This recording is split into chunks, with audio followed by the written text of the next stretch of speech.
eeyyen nuffisiisa baay'ee nuffisiisa ilaa obsuun dhoksuun baay'ee nuffisiisa eeggatanii dhabuun aggaamanii labuun kaayyoo fi milkoomsuuf abjoo fi dhugoomsuuf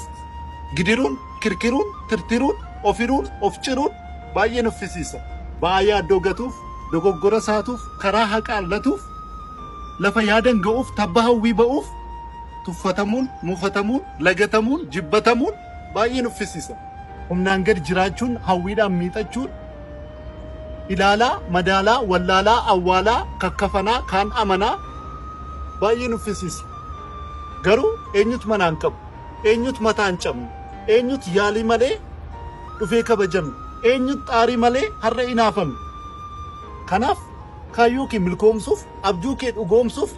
obsuutti jabaadhu yaaluutti jabaadhu xaaruutti jabaadhu ilaa hundaan tattaafadhu kan sitti ulfaate kan sitti jabaate uumaatti laattadhu ati garuu obsuutti jabaadhu. Bariyaa ilma koo